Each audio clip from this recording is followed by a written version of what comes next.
You're born a girl in medieval Europe. Congratulations, you've already lost the lottery. Your mother dies bringing you into this world. Not exactly rare since it happens to 1 in 3 women. You start life as both a burden and a living receipt for what it costs. Here's what life was really like for a woman in medieval Europe. Okay, so, if you're here a lot, you know I ask for likes and subscribes, but seriously, where are you guys? Comment your location and time. Sometimes I see someone from California listening at 3 p.m, and I'm like, are you napping? So here's the plan. We're going back to medieval Europe, but first things first, get yourself comfortable, and I mean properly comfortable. This is going to be a good one. The darkness breaks. That's your first memory. Not light exactly, but the absence of darkness. Grey dawn filters through the tiny window of your family's one-room cottage. The air is thick with wood smoke and something else. The smell of fresh blood and sweat. You're hours old and your mother is dead. Your aunt is holding you, her face twisted with grief and exhaustion. She hasn't slept. No one has. They've been too busy trying to stop the bleeding, but it didn't work. It never works, not for the women who just keep bleeding. Will she make it? Your aunt whispers to the midwife, who's wrapping your mother's body in a sheet stained dark with blood. The midwife glances at you, this tiny, red-faced thing. The babe? Maybe. Depends if they can find a wet nurse fast enough. Your father sits in the corner, face buried in his hands. He hasn't looked at you once. The neighbours will later say he loved your mother fiercely, that he'd worked extra in the fields for 2 years to afford the dowry her father demanded, that they'd been happy, something rare in a world where marriage is usually just a business transaction with extra steps. So yeah, welcome to your life. Day 1, and you've already killed the one person your father ever loved. Not the best start. They find a wet nurse, a woman from 2 villages over who lost her own baby a month ago. Her milk keeps you alive, but she can't stay forever. She has other children, a husband, a life that isn't about feeding someone else's motherless daughter. Fast forward 3 months. She's taking a new wife, your aunt tells the midwife as they hang laundry. They don't realise you're close enough to hear, swaddled in a basket under the oak tree. Already? The grave's hardly settled. Your aunt shrugs. What choice does he have? He can't raise a baby alone, can't work the fields with an infant on his back. Who is she? The miller's daughter, young, strong, good hips. Your aunt's voice drops. Widower with a baby isn't exactly a prize, but her father's eager to be rid of her. Too many mouths already. The midwife clicks her tongue. And the baby? What does the new one think of another woman's child? The silence speaks volumes. Your new mother, stepmother, though that's not really a word people use much yet, arrives a week later. She's 17, nearly a decade younger than your father. Her face is plain, her hands already rough from work. She looks at you the way someone might look at an extra chore they didn't expect. She's small, is all she says. Your earliest real memories form around age 3. By then, you're just another fixture in the household, like the wooden table or the cooking pot, a thing that exists, neither particularly loved nor hated. You're useful sometimes, a burden other times, but mostly just there. Your stepmother isn't cruel. That's worth noting. In a world where stepmothers beating their husbands' previous children to death isn't exactly uncommon, yours is practically a saint. She feeds you the same food as her own babies when they come along. She doesn't hit you more than any other child. When you're sick, she gives you the same remedies she gives her blood children.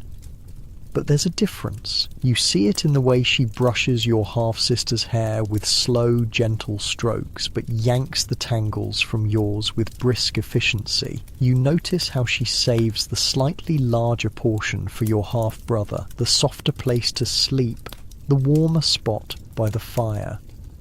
Girl, she calls you. rarely using your name. Fetch more water. And you do, because that's what girls do. They fetch, they carry, they work. By age 5, your daily chores already fill most of your waking hours. You feed the chickens before the sun rises. You help knead the coarse bread dough until your little arms ache. You learn to stir the pottage, that eternal pot of whatever vegetables and grains the family can afford, simmering endlessly over the fire. Your father speaks to you sometimes, usually to give instructions or corrections. On rare occasions, when the day's work is done and your half-siblings are asleep, he might tell you that you have your mother's eyes. Then he looks away quickly, as if the sight of them hurts. Your mother knew things, your stepmother tells you one day when you're about 6. You're helping her in the garden behind your house, pulling weeds from between the precious food plants, about herbs and such. This is the first time she's ever mentioned your birth mother without prompting. You freeze, hand clutching a dandelion root. What kinds of things? She points to a plant with delicate purple flowers. She knew that this one, betony, can cool a fever, and that one, she points to a plant with tiny white clusters, that's yarrow, stops bleeding. You stare at her, confused by this sudden sharing. She sighs. I'm telling you because you should know. People in the village still talk about her remedies, how she helped with the blacksmith's burn, how she saved the tanner's child from the flux. Did she teach you, you ask? Your stepmother's mouth tightens. No, but my grandmother knew some things, and I've learned a bit more since. She looks at you, really looks at you, maybe for the first time. You're old enough now to be useful. I'll show you which plants to gather, how to dry them properly, what they're good for. It's not affection, it's practicality. An extra pair of hands that can help with this work is valuable, but it's something, a connection, however thin. Why, you ask, unable to stop yourself. She looks surprised by the question. Why what? Why teach me this? Your stepmother snorts. Because it's useful, and because girls need to know how to care for sick children and husbands. You'll have those soon enough. Soon enough. You're 6 years old, and already your future is mapped out with such certainty it makes your stomach clench. But despite this grim prediction, the herb learning becomes the brightest part of your days. You develop a keen eye for plants that others might miss. Your small fingers are nimble at picking the exact leaves needed, at separating seeds from stems. Not that one, Your stepmother snaps, slapping your hand away from a plant with white umbrella-like flower clusters. That's hemlock. It looks like wild carrot, but see how the stems have purple spots? Hemlock kills. Remember that. You do remember. You remember everything she teaches you about plants, which ones heal, which ones harm, how to tell them apart, when to harvest them, some before flowering, some during, some after, how to dry them, store them, prepare them. By age 8, you're known in your family as the one who always has mint ready for upset stomachs, comfrey for cuts, willow bark for pain. And while your days remain full of the endless work that defines a medieval girl's childhood, hauling water, feeding animals, helping preserve food, watching younger siblings, these moments in the garden or foraging in the woods become something like freedom. Girl, your father calls one evening, you're 9 now, gangly and perpetually dirty from your chores. The priest's servant is here.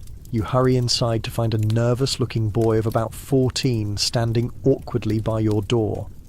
Father Thomas has the ague, the boy says, burning with fever since yesterday. He asks if you have any of that. He struggles with the word, that betony drink. You look to your stepmother, who nods. Fetch it, she says, the fresh batch we made last week. As you retrieve the small pottery jar of betony tea, you can't help but feel a small surge of pride. The priest, the most learned man in the village, is asking for your remedy. Tell him to drink it as hot as he can stand 3 times before morning, your stepmother instructs the boy, and come back tomorrow if the fever hasn't broken. The boy nods, carefully taking the precious jar. He hesitates before leaving. My mother says thank you for the yarrow last month. Her bleeding stopped right away. After he leaves, your father grunts. Thomas better pay this time. Prayers don't fill our bellies. Your stepmother makes a dismissive noise. He'll pay. He always does eventually. You realise then that these remedies aren't just helping people. They're helping your family survive. A few extra coins or a loaf of white bread from the priest's own table makes a difference in a life where hunger is never far away.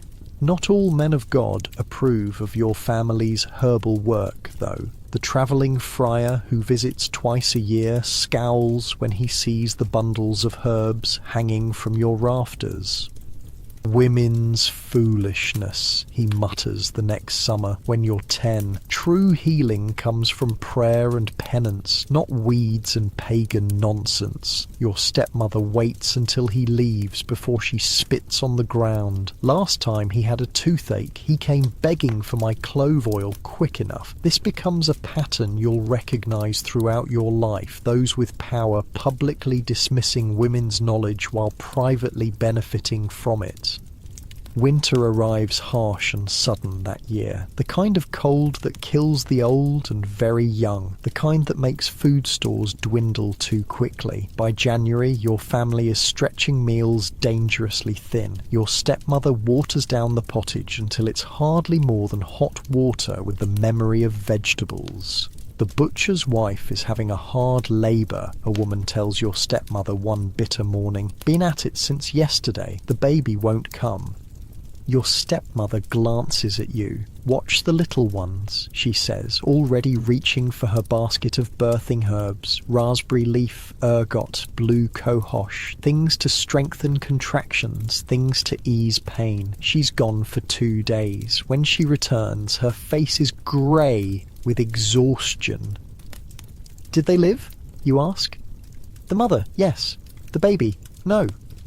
She collapses onto the bench near the fire. But Goodwife Agnes gave us this.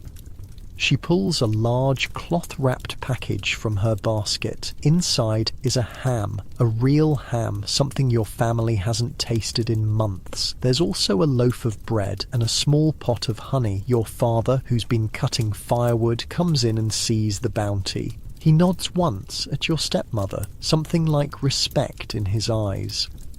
That night, as your belly feels pleasantly full for the first time in weeks, you understand another truth about your world. Women save each other, even when it costs them. The butcher's wife nearly died bringing new life into the world, and now your family won't starve this winter.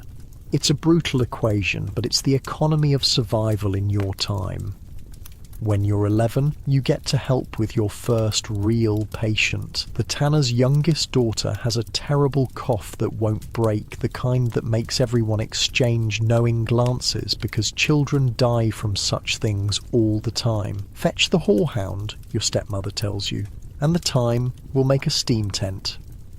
You help prepare the herbs, boiling them until the kitchen fills with their pungent aroma. Then you follow your stepmother to the tanner's home, carrying the pot carefully so as not to spill the precious liquid. The child is small for her 4 years, her face flushed with fever, her breathing a terrible rasp. You help create a tent of blankets over her and the steaming pot, letting her breathe in the medicinal vapours. Hold her upright, your stepmother instructs you. It helps the phlegm. The girl's little body feels burning hot against yours, her back expanding with each laboured breath. You sit like that for hours, holding her, singing softly when she whimpers, wiping her sweaty face with a cool cloth. By morning, her breathing eases slightly. By the next day, the fever breaks. By the end of the week, she's up and playing again. The tanner, a burly man with permanently stained hands, actually weeps when he thanks your stepmother. He presses a pair of leather shoes into your hands, a luxury beyond imagining. They're the first new shoes you've ever owned, not passed down or patched together. They might be a bit big now, he says gruffly, but you'll grow into them. You stare at these precious things, unable to speak. You know what they represent, not just the saving of one child's life, but your first real step into the world of healers. You helped, you made a difference. Your stepmother notices your awe and something softens in her face. You did well, she says simply. It's the closest thing to praise you've ever received from her. That night, you place the shoes carefully beside your sleeping pallet, where you can see them in the dying firelight. They represent something you're just beginning to understand. In this world where women have so little power, knowledge is its own kind of strength.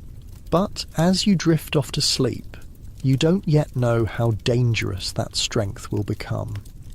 Your 12th year brings changes to your body that seem both mysterious and alarming. Your stepmother explains the basics with characteristic bluntness. You're becoming a woman now, she says, showing you how to use the rags you'll need monthly, which means you can bear children. The way she says it sounds like a warning. How long until I'm married, you ask, though you already know the answer. Soon enough. Your father's been talking to the miller about his apprentice. The boy will have his own mill one day, which means steady food. She looks you over critically. You're skinny still, but you've got your mother's wide hips. Good for birthing.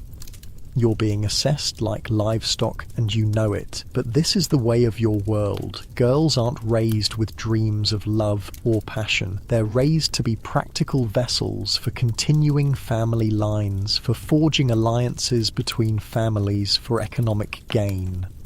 What if I don't want to marry yet? The question slips out before you can stop it. Your stepmother's laugh is short and harsh. Want? What does want have to do with anything? You think I wanted to marry your father and raise another woman's child? We do what we must. The rebuke stings, but the rare glimpse into her feelings stings more. You've never really considered that she might not have wanted this life either. Besides, she continues more gently, seeing your face fall, what else would you do? A woman alone has no protection, no rights. You need a husband. The conversation ends there, but the questions linger in your mind. Is this truly all there is for women in your world? Marriage, children, service to men, and then an early grave like your mother? You think of the abbess who sometimes visits the village, a woman who commands respect even from the priest. But the abbey only takes girls with dowries, money your family will never have. Besides, you've seen how the village treats unmarried women past a certain age, with suspicion, derision, often cruelty. No, your stepmother is right. Marriage is inevitable. The only question is when and to whom. The answer comes sooner than you expect. You're still 12, but tall for your age when you're sent to deliver some dried chamomile to the baker's wife for her headaches. The baker's son watches you from the corner as you explain the proper way to brew the tea. He's 17 or 18, stocky from hauling flour sacks with a face already reddened from the constant heat of the ovens. "That's the herb girl," you hear his mother tell him after you turn to leave. "They say she has her mother's touch with the plants, would make a good wife." You hurry away, cheeks burning, but the seed is planted. 2 weeks later, the baker himself comes to speak with your father. "They're offering a good price," your father tells you that night. "Enough to help with your sister's dowry when her time comes. And bakers never starve." Just like that, your future is decided. You'll finish out the year learning everything you can from your stepmother, then after the next harvest you'll be married. In bed that night you cry silently into your pallet, not because you particularly dislike the baker's son. You hardly know him. But because childhood, with all its hardships, at least offered some freedom. You could disappear into the woods gathering plants for hours. You could ask questions. You could dream just a little. marriage will be different. You've seen enough married women to know what comes next. An endless cycle of pregnancy, childbirth, nursing, all while maintaining a household and helping with whatever your husband's trade requires. But the world doesn't stop for one girl's tears. Spring turns to summer and your days fill with learning every last bit of herbal knowledge your stepmother can impart. "Pay attention," she says sharply as you help her prepare a batch of ointment for burns. "Your husband's family will expect you to know these things. It's part of why they want you. The ointment requires beeswax, which is expensive. You've been allowed to use some only because the blacksmith paid well for the last batch after it healed his apprentice's burned arm. Remember," she continues, "the herbs must never be boiled in the wax, only gently warmed. Too much heat destroys their virtue." You nod, memorizing everything. These skills are the only real inheritance you'll ever receive, the only thing of value you'll bring to your marriage besides your body's ability to produce children. That summer, a travelling merchant passes through with exotic spices from far-off lands. Your stepmother trades a healing salve for a small packet of cinnamon. "For women's monthly troubles," she explains, letting you smell the strange, sweet bark. "Just a pinch in hot water eases the cramping." You treasure this new knowledge, adding it to your growing mental store of remedies. Each plant, each preparation feels like a small piece of armor you're gathering for the battles ahead. Your 13th birthday passes without celebration. No one in your family marks birthdays with any special notice. But you quietly observe it yourself, knowing it's likely your last year in your father's home. Winter arrives again, harsh as ever. Your family huddles around the central fire at night, everyone sleeping close together for warmth. Food grows scarce by February. Your youngest half-brother, not yet 3, develops a cough. You recognize the sound immediately. The same terrible rasp you heard in the tanner's daughter years ago. Without being asked, you gather horehound and thyme, prepare the steam tent, show your stepmother you remember her teachings. For 3 days and nights you take turns sitting with the boy, holding him upright, wiping his feverish brow. On the 4th morning his breathing eases. By the week's end he's recovering. Your stepmother doesn't thank you. That's not her way. But that night she places an extra piece of bread beside your bowl. "You'll make a healer yet," is all she says, but you can hear the approval in her voice. Spring brings new plants, new learning, and the slowly approaching reality of your wedding. The date is set for after harvest, when food will be plentiful enough for the modest feast your families can afford. You see the baker's son occasionally in the village. He nods politely, but rarely speaks directly to you. Once he brings you a small honey cake when you deliver fever medicine to his mother. "Thomas made it himself," his mother says proudly. "He has the touch with the ovens, just like his father." You thank him, and for a brief moment as your eyes meet, you wonder if perhaps marriage to this quiet boy might not be so terrible after all. But your 14th summer, your last as an unmarried girl summer, ends too quickly. Before you know it, the grain is being harvested, the apples picked, the winter vegetables stored away. And then one crisp autumn morning, your stepmother wakes you before dawn. "Today's the day," she says, holding out a bundle. Inside is her own wedding dress, altered to fit you. It's the finest thing you'll ever wear, still plain by noble standards, but made of decent linen with tiny embroidered flowers around the neck. "My mother made those," she says, seeing you touch the stitching. There's an unfamiliar softness in her voice. "She was good with a needle." You're bathed in water warmed over the fire, another luxury saved for special occasions. Your hair is combed and braided with a few late wildflowers woven in. As the sun rises fully, you walk with your family to the village church. Not inside, marriages happen outside the church doors in your time. The baker's family is already waiting, along with what seems like the entire village. The baker's son, Thomas, you remind yourself. Your future husband's name is Thomas, stands stiffly in his best clothes, looking both proud and terrified. Father Gregory, the priest, begins the ceremony with a question. Is there any reason these two should not be joined in matrimony? There's a moment of silence during which you realise this is your last chance to object. But object to what? To the natural order of things? To the only path available to a girl like you? You remain silent and the ceremony continues. Thomas speaks his vows clearly, promising to provide for you, to protect you. You speak yours in turn, promising obedience, service, faithfulness. There's no ring. Such luxuries are for nobles. Instead, Thomas places a single silver coin in your palm, symbolizing his commitment to your material welfare. You close your fingers around it, feeling the weight of this small treasure and the much heavier weight of what it represents. And just like that, it's done. You're a wife now, a woman. Your childhood, such as it was, is over. The modest feast that follows is the most abundant meal you've had in your life. The baker has provided bread, of course, not the coarse dark loaf of every day, but white bread, the kind usually reserved for the Lord's table. There's ale and some roasted meat, vegetable pottage, even a honey cake.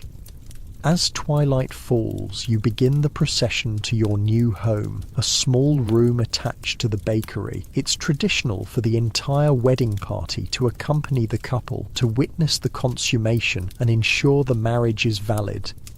Your stomach twists with anxiety. You know, in theory, what happens between men and women. You've lived in a one-room house all your life. There are no secrets in such close quarters. Your stepmother gave you a brief practical explanation a few days ago, but theory and practice are very different things. The small room has been decorated with a few autumn flowers. There's a real bed, not just pallets on the floor like in your family's home. Someone has placed a cup of wine on the small table, presumably to help ease your nerves. The wedding guests crowd in, making ribald jokes, as is customary. Thomas looks as uncomfortable as you feel, his face flushed from ale and embarrassment. Your new mother-in-law steps forward, handing you a small pottery jar. Calendula ointment, she whispers, for after. It helps with discomfort. This unexpected kindness nearly brings tears to your eyes. You clutch the jar, nodding gratefully. What follows is awkward, painful, and mercifully brief. The witnesses cheer when it's done and finally file out, leaving you alone with this man who is now your husband. Thomas turns to you in the darkness, his voice uncertain. Are you all right? You don't know how to answer that. Your body hurts. Your emotions are a tangled mess. But this is your life now, for better or worse. Yes, you lie, because it seems kinder than the truth. He nods, seemingly relieved, and soon falls asleep beside you. You lie awake much longer, staring at the unfamiliar ceiling, wondering what tomorrow will bring. This is what it means to be a woman in medieval Europe. You've survived childhood, which already puts you ahead of many. You've learned skills that might help you survive the dangers of adulthood. You're married with a roof over your head and bread on your table. By the standards of your time, you're doing well, better than many. But as you finally drift towards sleep, one hand clutching the small jar of healing ointment, you can't help wondering if there might have been some other path, some world where women's lives hold more possibilities than this.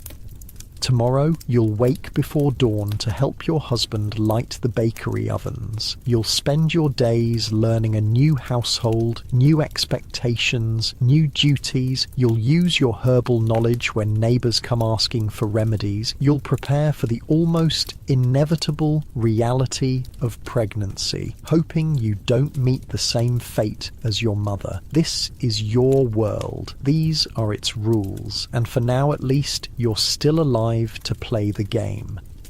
Your first morning as a married woman starts before the sun. Thomas shakes you awake at what feels like the middle of the night. "The ovens," he whispers. "Father will be angry if they're not hot when he arrives." You blink away sleep, wincing at the soreness between your legs, and hurry to dress. No time for washing or even properly braiding your hair. The baker's trade waits for no one, not even newlyweds.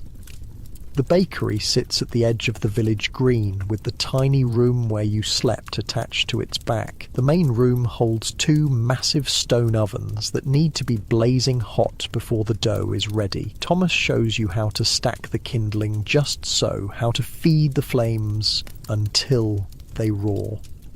The heat is intense, nothing like the modest cooking fire in your father's home. By the time your father-in-law arrives, sweat trickles down your back despite the autumn chill outside. "Good," he grunts, seeing the ovens glowing. "Now fetch water." And just like that, your new life begins. The rhythm of the bakery is different from your father's home, but the endless work feels familiar enough. You're up before dawn every day, helping light the ovens, hauling water and flour, sweeping endlessly to keep the floor free of mice-attracting crumbs. You learn to shape loaves alongside your mother-in-law, who's kinder than your stepmother but twice as exacting.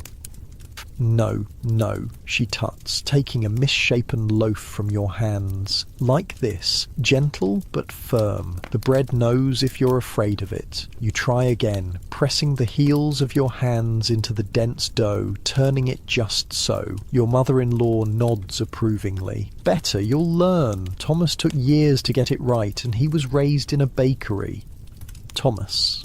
Your husband is still mostly a stranger, though you share a bed each night. He's not unkind, just quiet. He works hard, focused on learning his father's trade well enough to take over someday. When he touches you at night, it's brief and awkward, both of you still unsure of this new intimacy. "My mother says you know herbs," he says one evening, about 2 weeks after your wedding. He's washing flour from his hands in the basin while you mend a tear in his work tunic. "Some," you answer, looking up from your stitches. "Old Willem the Cooper has gout again. His feet are so swollen he can't work. Do you know anything that might help?" You consider this. Gout is tricky. It comes from within, not like a wound you can see and clean. "But your stepmother taught you a few remedies." "Meadowsweet tea might ease his pain," you say carefully. "And cherry stems can help clear the bad humours causing the swelling." Thomas nods. "Could you make some? Father says we need those barrels before winter." You're surprised he's asking. Most husbands wouldn't bother consulting their wives about such things, especially not a new young wife. "Yes," you say. "I'll need to gather the plants tomorrow." He nods again. "Take what time you need. Mother can help with the shaping." The next morning, after the ovens are lit, but before the bread needs shaping, you slip away to the meadows outside the village. Autumn is well advanced now, but you still find enough meadowsweet to make a decent tea. You'll need to use dried cherry stems from your small store of herbs. The special box your stepmother gave you as a wedding gift, filled with carefully labelled packets of dried plants. Old Willem lives alone since his wife died 2 summers ago. His cottage smells of wood shavings and unwashed man. He's suspicious when you arrive with your little bundle of remedies. "What's this then? The baker's sending his child bride to cure me?" He laughs, a phlegmy sound that turns into a cough. You hold your ground. "I brought meadowsweet tea for the pain and cherry stem tincture for the swelling. My stepmother used them for the miller's gout last spring, and he was back at work within days." Willem eyes you more carefully. "Ah, you're the herb girl. Heard about you." He gestures to his hideously swollen foot. "Can't be worse than this. What do I do with your weeds?" You explain how to brew the tea, how to take the tincture, how many times each day. As you're leaving, he calls after you. Your mother was a healer too, wasn't she, before she died? You freeze. People rarely mention your birth mother to your face, so I'm told, you say softly. He nods. She saved my Martha once. Baby was coming wrong, feet first. Everyone said they'd both die, but your mother turned that child right inside the womb. His roomy eyes look past you, remembering. Magic, it seemed like, but Martha said it was just knowing where to press and when. You walk back to the bakery with his words echoing in your head. Your mother knew things, important things, things that saved lives, and somewhere inside you that knowledge might still exist, passed down through blood, if not through teaching. 3 days later, Willem hobbles to the bakery. His swelling noticeably reduced. Works better than the monk's remedies, he announces loudly to everyone in the shop, and she charges less too. You hadn't charged anything, but before you can correct him, he presses a finely carved wooden spoon into your hands. For the medicine woman, he says with a wink. Your father-in-law frowns slightly at this exchange, but says nothing. Your mother-in-law looks thoughtful. That night, after everyone is asleep, she comes to your room with a small jar. For your herb box, she says, handing it to you. Inside are dried blackberry leaves. Good for women's monthly courses. Eases the cramps. You take it, surprised. Thank you, she shrugs. We women must help each other. God knows the men won't. After that, word spreads. The baker's young wife knows herbs, just like her mother did. People begin to stop by. Not many, and usually when your father-in-law isn't around. A child with a persistent cough, a woman with painful monthly bleeding, a field worker with an infected cut. You help when you can, fitting it around your bakery duties. Sometimes you trade your remedies for small goods, eggs, a piece of cheese, a length of ribbon. Sometimes you give them freely, especially to those who clearly have nothing to spare. Thomas says nothing directly about your growing side practice, but sometimes you catch him watching you with a curious expression as you bundle herbs or mix a salve. Winter arrives, harsh as ever. The bakery is the warmest place in the village, its ovens never fully cooling. People linger when they come to buy bread, reluctant to return to their cold homes. The priest's servant, a gaunt man named Hal, is one of these lingerers. He shivers visibly one morning as he counts out the coins for the church's daily loaves. Cold's gotten into my bones, he explains, seeing your concerned look. Can't seem to get warm, even by the rectory fire. You hesitate, glancing at your father-in-law, who's busy with another customer. Wait here, you murmur. In your room you retrieve a small packet of dried ginger root, cinnamon bark and cloves, expensive spices you've been carefully hoarding from your stepmother's supplies. Add a pinch to hot wine before bed, you tell Hal quietly. It will warm you from within and help you sleep. He takes it gratefully. What do I owe you? You think quickly. Ask Father Thomas if he still has that book of plant drawings, the one from the monastery. I'd like to see it sometime. Hal nods, tucking the packet into his tunic. I'll ask, though he guards his books jealously. Your father-in-law gives you an odd look when you return, but doesn't question where you went or what you gave the priest's man.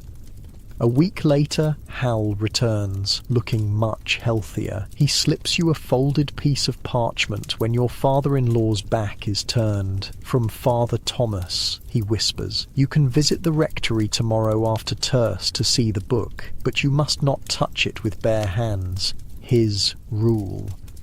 The parchment contains a brief note in careful script. I will show you the herbal if you will prepare more of your warming remedy. It eases my winter joints as well. Your hands tremble with excitement. A real herbal, a book of plant knowledge. Such things exist mainly in monasteries and noble houses, far beyond the reach of village women like you. Can you manage without me tomorrow morning? You ask Thomas that night. Just for an hour or so. Father Thomas has invited me to see a book of plant drawings. Thomas looks surprised. The priest is showing you his books?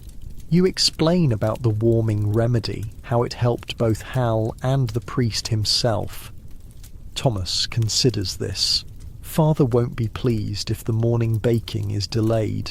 It won't be. I'll be back before the loaves need shaping. I'll wake earlier to make up the time. He studies you for a moment, then nods. All right, but be quick about it. And he hesitates. Be careful with the priest. He's a learned man, but not always a kind one. The warning surprises you. Thomas rarely offers opinions about others. What do you mean? He sighs. Just don't let him make you feel small, because you're not. His words warm you more than any spiced wine could. It's perhaps the kindest thing he's said to you since your wedding. The next morning, you're at the rectory precisely at the appointed time.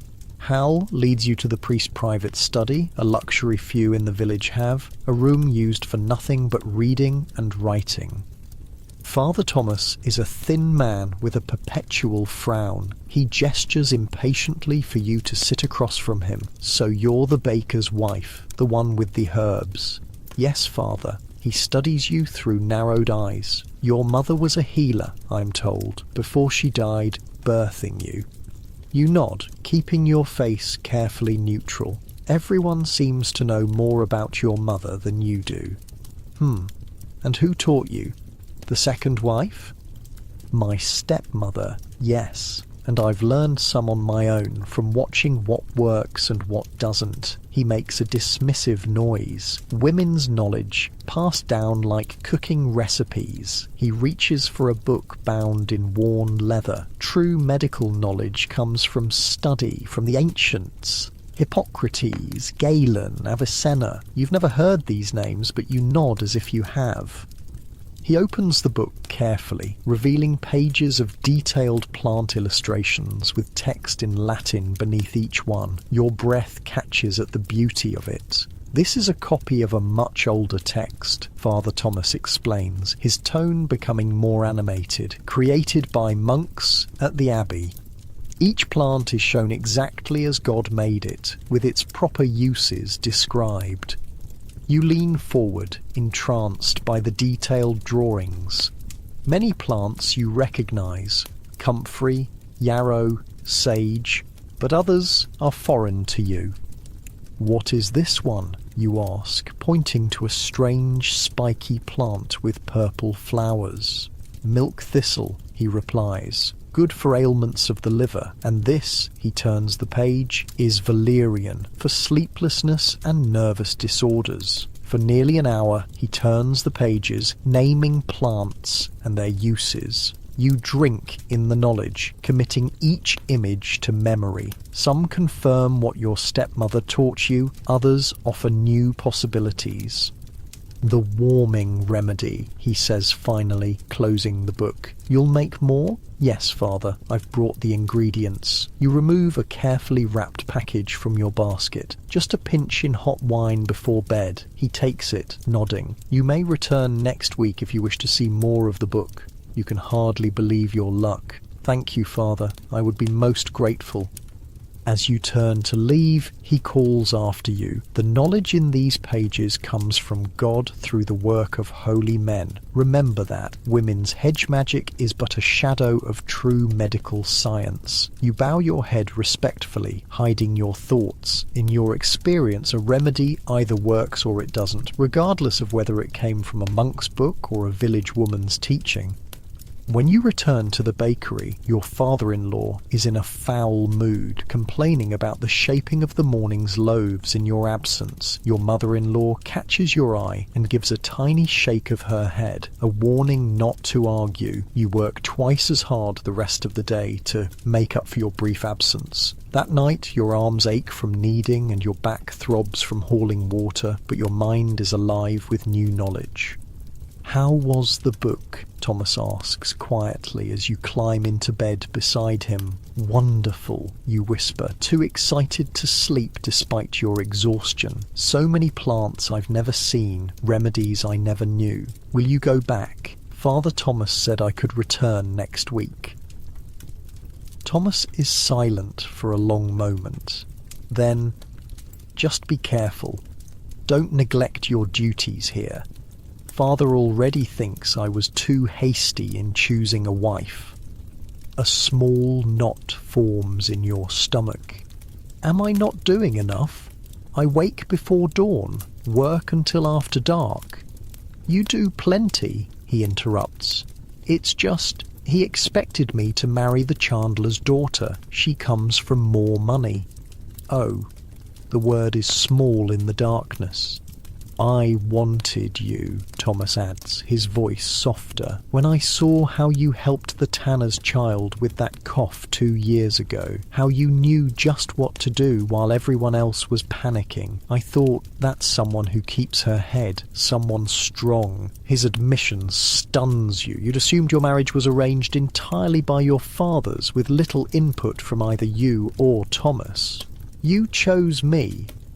In the dim light from the banked fire, you see him nod, as much as any man gets to choose. "I told Father I wouldn't marry Agnes from the chandlery, no matter how many beeswax candles came with her." You're not sure what to say. This is the most personal conversation you've had since your wedding nearly 2 months ago. "Thank you," you finally whisper. He makes an embarrassed sound and turns over. "Get some sleep. Dawn comes early." The weeks pass in a blur of work, occasional visits to the rectory to study the herbal, and a growing trickle of villagers seeking your remedies. Winter tightens its grip on the village. Food stores dwindle. Sickness spreads in the cold, damp conditions. Just after the new year, Thomas falls ill with a racking cough. Your father-in-law blames you immediately. "Spending time with the sick, bringing their humours into my bakery," he spits. "Now my son can't work. Who will help me with the heavy sacks?" Your mother-in-law intervenes. "The boy needs rest and medicine, not your shouting husband." You prepare a thyme and honey syrup for Thomas's cough, adding a bit of the precious ginger to warm his chest. For 3 days you divide your time between bakery work and tending to your husband, sleeping little. On the 4th night, as Thomas's fever finally breaks, you sway on your feet from exhaustion. Your mother-in-law steers you firmly to bed. "Sleep," she orders. "I'll watch him now." You collapse onto the pallet, asleep almost before your head touches down. You dream of your birth mother, her face indistinct but her hands clear, capable hands moving confidently among herbs and sick people. In the dream, she's trying to tell you something important, but you can't hear her words. You wake to Thomas shaking your shoulder gently.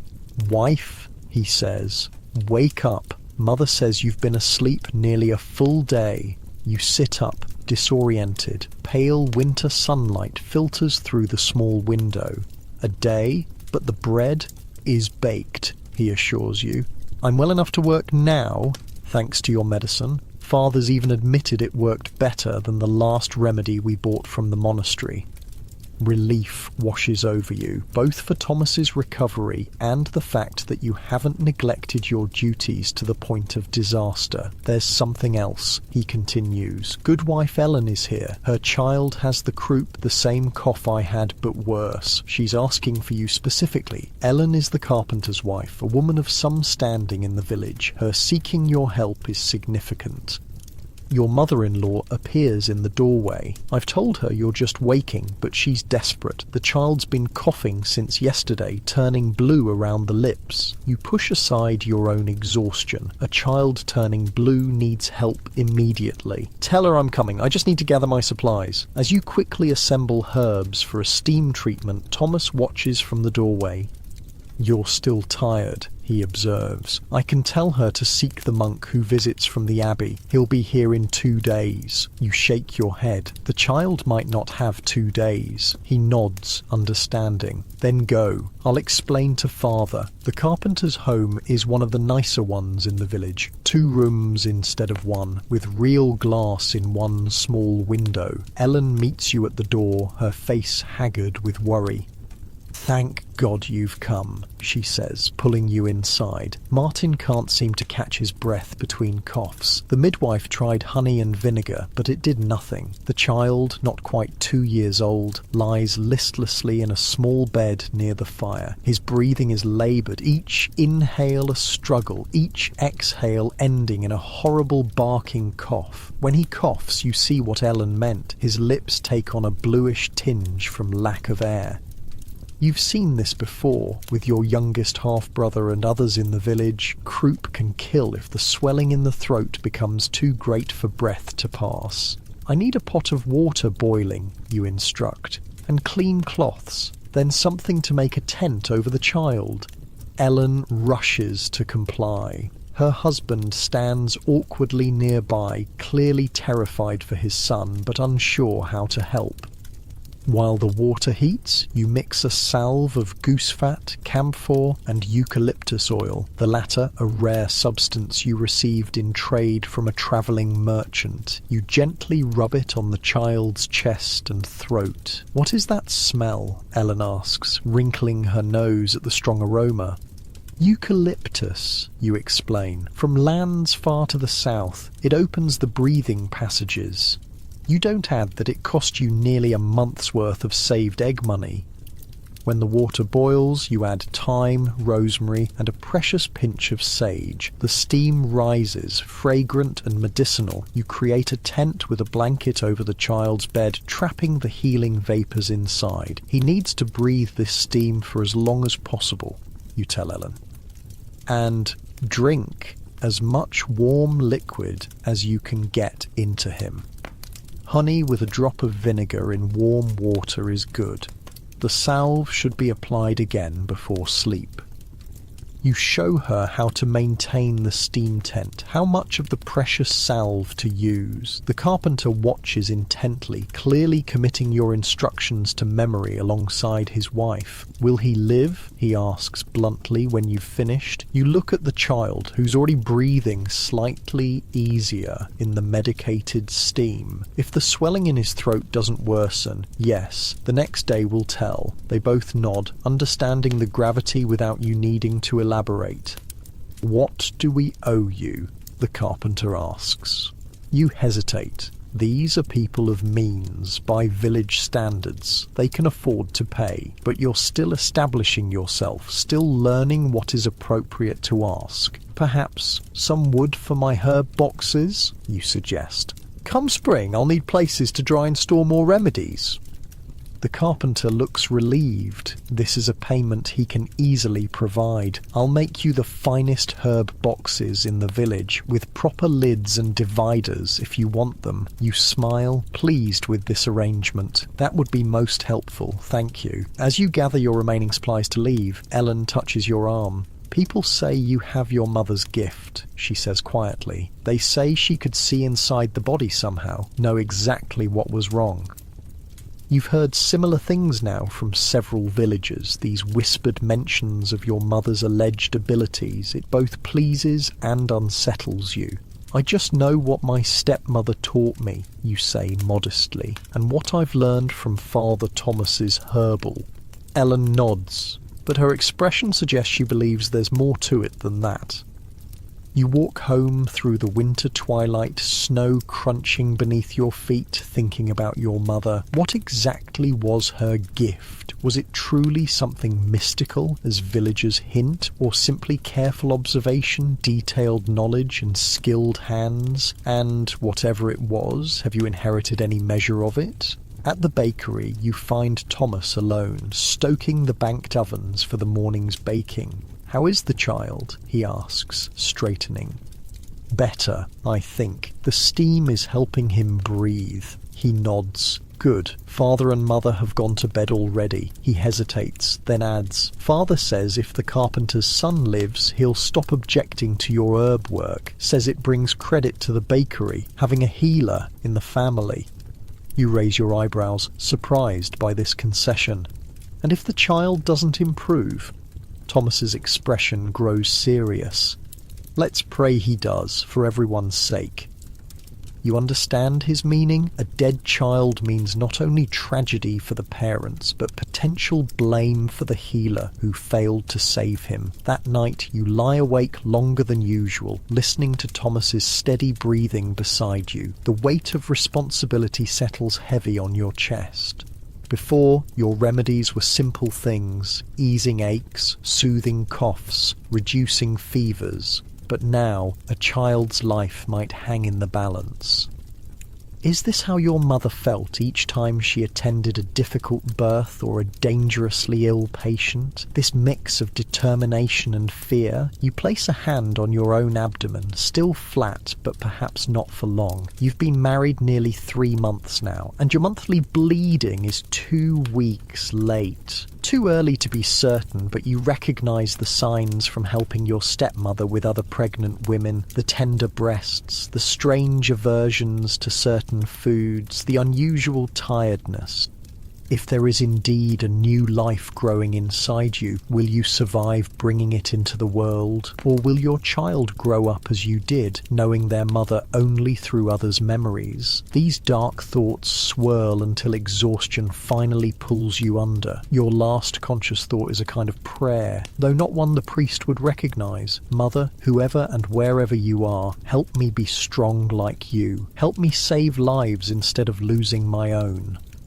The next morning, a breathless boy pounds on the bakery door just as you're feeding kindling into the ovens. Goodwife Baker, he calls. Goodwife Ellen says, come quick. The babe's fever has broken. Relief washes through you. Thomas, hauling a sack of flour nearby, meets your eyes and smiles.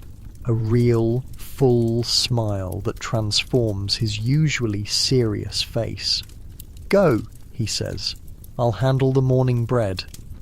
As you gather your basket and hurry through the pre-dawn darkness toward the carpenter's house, a strange feeling rises in your chest. It takes you a moment to recognize it, this unfamiliar emotion, pride. You feel proud, for perhaps the first time in your life, as a woman in medieval Europe. You've done something that is truly, solely yours. Not as a daughter, not as a wife, but as yourself, a healer with knowledge and skill that others value and need. It's a small triumph in a world where women's victories are rare and often invisible, but as you step through the fresh snow, your breath clouding in the cold air, it feels momentous. The carpenter's son recovers fully. Word spreads, more villagers seek your help. Your father-in-law stops grumbling about your herb nonsense when the steady stream of small payments, eggs, cheese, candles, a length of good wool, adds to the family's comfort through the lean winter months. By the time the first crocuses push through the melting snow, your suspicions are confirmed. You're carrying a child, due to arrive when the harvest does. Thomas receives the news with a mixture of pride and terror typical of first-time fathers. Your mother-in-law's eyes fill with tears of joy. A grandchild, she whispers, placing a gnarled hand over yours. God willing, I'll live to see it grow. Your father-in-law merely nods as if you've fulfilled a contractual obligation. Good, he says. The bakery needs another pair of hands. That night, as Thomas sleeps beside you, you place both hands on your still flat belly and make a silent promise to the tiny life within. I will survive bringing you into this world. Whatever it takes, whatever I must learn, I will live to see you grow. Whether it's a daughter to teach or a son to love, this child will know its mother. You will break the cycle that began with your own birth. You have knowledge, you have determination, and most importantly, you have 9 months to prepare. The game has changed. The stakes are higher. But for the first time, you believe you might actually have some control over your fate. Spring unfolds around you like a slow green miracle. While your body harbours its own hidden growth, the world outside bursts visibly to life. Crocuses giving way to daffodils, bare branches sprouting tender leaves, birdsong returning to fill the dawn air. Your pregnancy changes everything, though not in ways you expected. No more heavy lifting, your mother-in-law declares firmly when you reach for a water bucket. She takes it from your hands with surprising strength for her age. We don't need you bleeding like your poor mother did. The mention of your mother's fate, something rarely spoken of directly, sends a chill through you despite the warming weather. Was it the lifting that killed her, you ask quietly? Your mother-in-law's face softens. No one knows for certain, child. Sometimes women just bleed and nothing stops it. She pats your arm awkwardly, but no sense taking chances. Thomas becomes unexpectedly protective, insisting you rest more, eat better portions. Your father-in-law grumbles about your reduced workload, but doesn't override his wife's edicts. The baking must go on, pregnant daughter-in-law or not.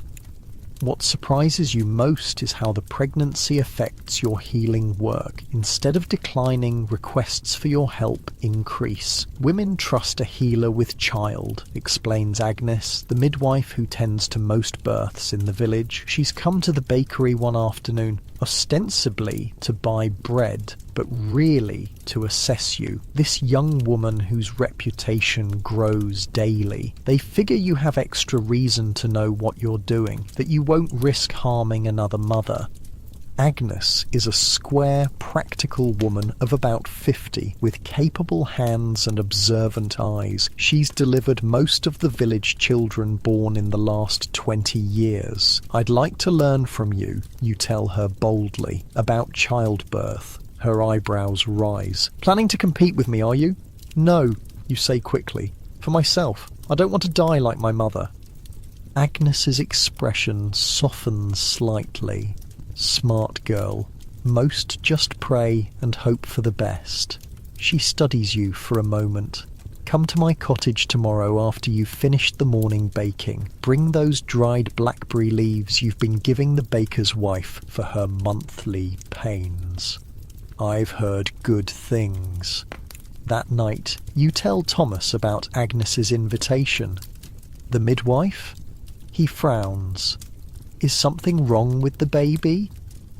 No, you assure him. She's going to teach me about childbirth so I can be better prepared. His frown deepens. Isn't that what midwives are for? To know these things so you don't have to? You take a deep breath, choosing your words carefully. My mother had a midwife. It didn't save her.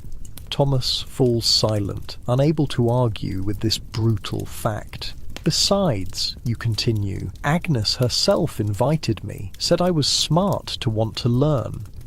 He sighs. Just don't tire yourself. The baby comes first. You bite back a response that rises sharp in your throat, that your survival comes first, because without you, the baby has no mother. But Thomas means well in his limited male understanding of these matters. I won't, is all you say. Agnes's cottage sits at the edge of the village, half hidden by ancient apple trees just now breaking into pink-white blossoms. Inside, dried herbs hang from every beam, and the single room is dominated by a large table covered with mortars, pestles, jars, and bundles of plants. "You've brought the blackberry leaves?" she asks without preamble. You hand her the carefully wrapped package. She opens it, examining the dried leaves with a critical eye, then nods approvingly. Good quality. You've preserved them well. She gestures to a stool. Sit. We've much to cover and only a morning to do it. What follows is the most direct, practical education you've ever received. Agnes holds nothing back, describing in frank detail the processes of labour and delivery, how the body opens, how the baby descends, what can go wrong, and sometimes how to fix it. Your mother's bleeding, she says matter-of-factly. Likely the afterbirth didn't come away clean. Pieces left inside can cause bleeding that won't stop. You swallow hard, imagining your mother's final moments. How do you prevent that? Sometimes you can't, Agnes says bluntly. But I'll show you an herb mixture that helps the womb contract strongly after birth. Pushes everything out. It does. She moves to her table, mixing dried leaves from different bundles. Raspberry leaf, motherwort, shepherd's purse. This tea, drunk daily for the last 2 months of pregnancy, strengthens the womb. Then this, she holds up another mixture, taken right after the birth, helps expel the afterbirth and prevent bleeding. You commit the mixtures to memory, watching carefully as she demonstrates the proportions. There's more to birthing than herbs, though, Agnes continues. Position matters. Most midwives have women lie flat on their backs, but that's not always best. Sometimes squatting helps, or being on hands and knees. She demonstrates these positions, unself-conscious about her aging body. You watch attentively, mentally cataloguing everything. The baby can come wrong too, she says. Feet first, or arm first, or facing the wrong way. Can you turn them, you ask, remembering Willem's story about your mother turning a breech baby. Agnes gives you a sharp look. Sometimes, if you know how to feel the baby through the mother's belly, you can tell which way it's lying. Early enough, some can be turned by pressing here and here. She demonstrates on her own rounded belly, though hers is from age rather than pregnancy. By the time the morning ends, your head swims with new knowledge, some reassuring, some terrifying. Agnes sends you home with a packet of the pregnancy tea. Start drinking it now, 1 cup each day, she instructs. Come back next week, we've barely scratched the surface. These weekly sessions with Agnes continue throughout the spring and into early summer. Sometimes you simply talk, with Agnes sharing birth stories, successful ones and tragic ones alike. Other times she has you practice with a cloth doll and a woven basket, simulating difficult deliveries. Never pull on the baby, she warns repeatedly. Guide it, yes. Support it, yes. But never, ever pull. Some lessons involve identifying complications before they become deadly. If the mother's face and hands swell greatly, if she sees spots before her eyes, if she convulses, Agnes lists grimly, she may die unless the baby comes immediately. Sometimes bleeding her helps, sometimes nothing does. Other lessons focus on practical comfort measures, massage techniques for labour pains, positions to ease difficult births, herbal remedies to speed delivery or slow it when needed. You're a quick study, Agnes tells you one day, as summer ripens around you. Your own body has ripened too, your belly now a firm, obvious mound beneath your apron. Quicker than most I've taught. You've taught others. This surprises you, as Agnes has no daughters of her own. She nods. A few. Girls with the right mindset. Most are too frightened by the blood and mess, or too squeamish to discuss women's private parts so directly. And what happened to them? The ones you taught? A shadow crosses Agnes's face. 2 became midwives in other villages. 1 died of fever. Another, she hesitates. Another was accused of witchcraft in the next town over, using magic to ease birth pains, they said. Your blood chills. And did she use magic? No. Just herbs and knowledge, same as me. Same as you. Agnes sighs heavily. But knowledge in a woman's hands frightens some folk, especially men who think suffering in childbirth is God's will for Eve's sin. You think of Father Thomas with his dismissive view of women's hedge magic. Would he see your growing skills as witchcraft if he knew their extent? Agnes seems to follow your thoughts. Keep your learning close, she advises. Help when asked, but don't flaunt what you know. There's safety in appearing simple. You nod, understanding. This is the delicate balance all women must maintain, being useful without appearing threatening. As your belly grows larger, your work at the bakery necessarily diminishes. You can no longer lift the heavy flour sacks or water buckets, can't bend easily to load the ovens, but your healing practice expands to fill the gap. Word has spread through the village, and beyond that, the baker's wife has a special touch with remedies. Women come with their ailments, menstrual difficulties, fertility troubles, pregnancy complaints. Men come too, though often furtively, as if ashamed to seek help from a woman. Even children are brought to you for coughs, rashes, minor injuries. You treat them all, applying what you've learned from your stepmother, from Agnes, from Father Thomas's herbal, and increasingly from your own experience. You develop a reputation for honesty. If you can't help, you say so plainly rather than offering false hope. This earns you respect, even from those initially skeptical. The priest watches this growing practice with mixed feelings. On one hand, your remedies have eased his own winter joint pains. On the other, he's increasingly uneasy about your influence. These are not proper consultations, he says stiffly one day when he finds 3 village women waiting outside the bakery to speak with you. You have no training from the medical college, no church approval to practice healing. I only offer herbal remedies, Father, you reply carefully. Simple women's knowledge for common complaints. Nothing that contradicts church teaching. He harumphs, but doesn't forbid your work outright. He can't, really. Too many in the village, including himself, have benefited from your skills. By late summer, your pregnancy dominates your daily existence. The heat is oppressive, making the bakery nearly unbearable. You wake in the night, your growing child kicking and rolling inside you.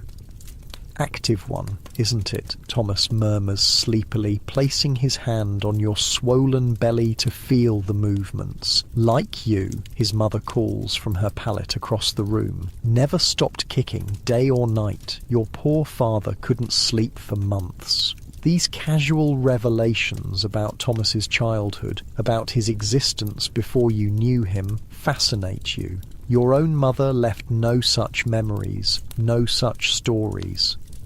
When the first pains come, you're in the garden behind the bakery, harvesting late summer herbs. They're mild at first, a tightening across your lower back, a cramping sensation that comes and goes. You've felt similar twinges for weeks, but these feel different, more purposeful.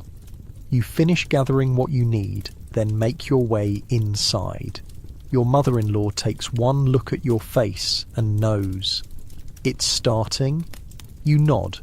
I think so, but early yet. She nods briskly. First babies often take their time. We'll send for Agnes when the pains come closer together. You're grateful for her calm. Your own emotions are unexpectedly turbulent. Not just fear of the pain and danger ahead, but a strange grief that your mother isn't here to see you become a mother yourself. Thomas is sent to finish the day's baking alone, with strict instructions not to worry. Men are useless at birthings anyway, his mother tells him firmly. We'll call if we need you. The labour progresses slowly, as your mother-in-law predicted. You walk the small room, stopping to breathe through contractions when they come. You sip the labour tea Agnes prepared for you, raspberry leaf, motherwort, and a touch of chamomile to calm your nerves. By evening, the pains are strong enough that Thomas is sent to fetch Agnes. She arrives promptly, her expression professionally neutral as she assesses you. "Good progress," she announces after examining you. "The baby's head is down, as it should be. Now we wait." Waiting proves harder than you imagined. Night falls, and still you labour. Thomas paces outside, banished from the birthing room by tradition and practicality. Your father-in-law takes himself to the alehouse, unwilling to listen to a woman's birthing cries. As midnight approaches, the pain intensifies beyond anything you've experienced. You remember Agnes's lessons about positions and insist on kneeling, leaning forward against the bed rather than lying on your back as tradition dictates. If it eases the pain, do it, Agnes agrees, ignoring your mother-in-law's raised eyebrows at this unconventional approach. The night stretches endlessly. You lose track of time, existing only in the rhythm of contractions, the brief respites between, the encouraging murmurs of the two older women. "The baby's stuck," your mother-in-law whispers to Agnes during a particularly long, brutal contraction. She thinks you can't hear, but your senses seem unnaturally sharp. "Not yet," Agnes replies calmly. "The head's just large. See how the pains are still coming regularly? That's good." Dawn breaks, pink light filtering through the small window. You've been labouring nearly a full day. Exhaustion presses down on you like a physical weight. "I can't," you gasp as another contraction builds. "I can't do this anymore." "You can, and you will," Agnes says firmly. "Every woman thinks she can't continue right before the baby comes. It's a good sign."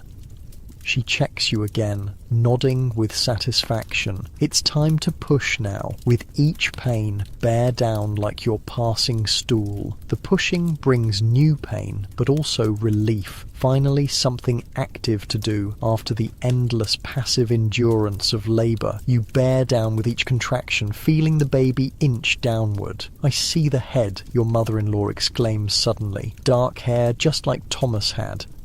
This announcement gives you fresh strength. You push again, feeling an impossible stretching, a burning sensation that makes you cry out. "Gently now," Agnes cautions. "Slow and steady. Too fast and you'll tear." You pant, fighting your body's urge to push hard, allowing the baby's head to emerge slowly. There's a moment of excruciating pressure, then sudden relief as the head fully emerges. "One more push," Agnes encourages. "For the shoulders." You summon your last reserves of strength, bearing down as the final contraction builds. There's another stretch, another burning sensation, then a slippery feeling as the baby slides from your body into Agnes's waiting hands. A thin wail fills the room. Your heart leaps at the sound. "A girl," Agnes announces, quickly wiping the baby's face and placing her on your chest. A fine, strong girl. You stare down at the tiny red face, the dark, wet hair, the impossibly small fingers. She's real, she's here, and you're alive to see her. The afterbirth, Agnes reminds you gently after a moment. One more task. You'd almost forgotten this crucial step, the one that likely killed your mother. Agnes gives you a special tincture to drink, bitter and strong. Within minutes you feel another contraction building. You push once more and the afterbirth slides out, which Agnes examines carefully. "Complete," she pronounces, relief evident in her voice. "Nothing left inside." Only then do you truly believe you've survived. You've done what your mother couldn't, brought a new life into the world and remained alive to mother her. Your mother-in-law opens the door to inform Thomas. His face appears haggard from a sleepless night of worry. "A daughter," she tells him. "And your wife is well." He stumbles in, eyes fixed on the tiny bundle against your chest. He kneels beside you, reaching out one finger to touch the baby's cheek with infinite gentleness. "She's perfect," he whispers. Agnes finishes her work efficiently, washing you, helping you into a clean nightgown, checking for excessive bleeding. She prepares another medicinal tea, this one to prevent infection and encourage healing. "Drink this 3 times daily," she instructs. "And this salve is for soreness. You'll need it."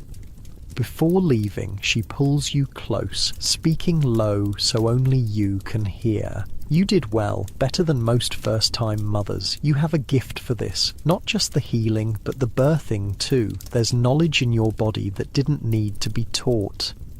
Her words warm you almost as much as the tiny life nestled against your breast. Knowledge in your body. Perhaps this is what you inherited from your mother, not just her wide hips or her reported healing touch, but some deeper wisdom that lives in the blood and bone.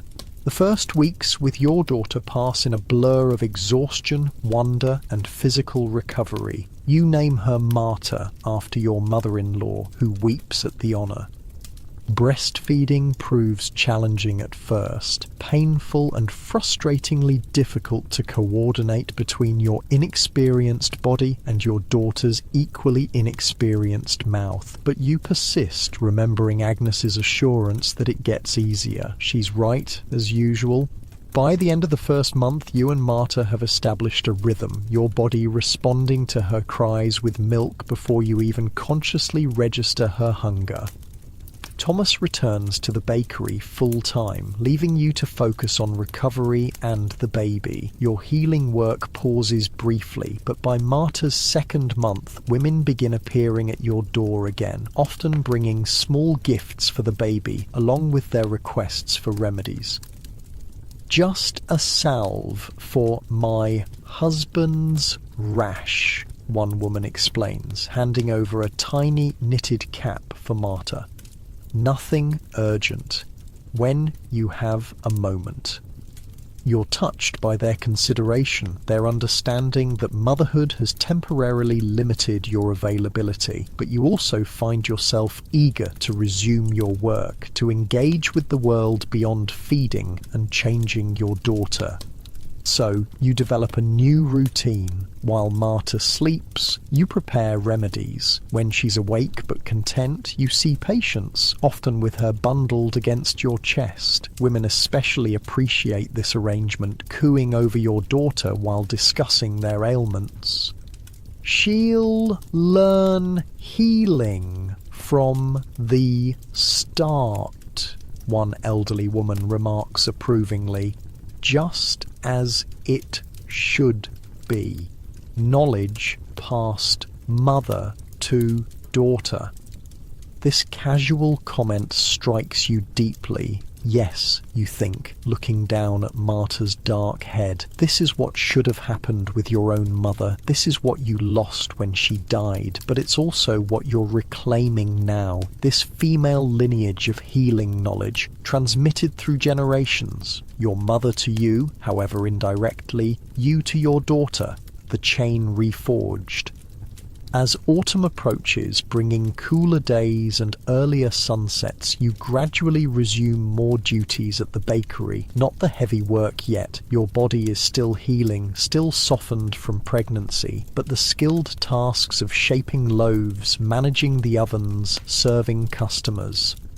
Thomas has changed since Marta's birth. He's gentler somehow, more talkative. He tells you about his day while holding your daughter in the evenings, describing loaves baked and customers served in a soft sing-song voice that makes Marta's eyes widen. One night, as you sit together by the fire, he asks unexpectedly, "What happened to your mother's remedies after she died?" The question startles you. "What do you mean?"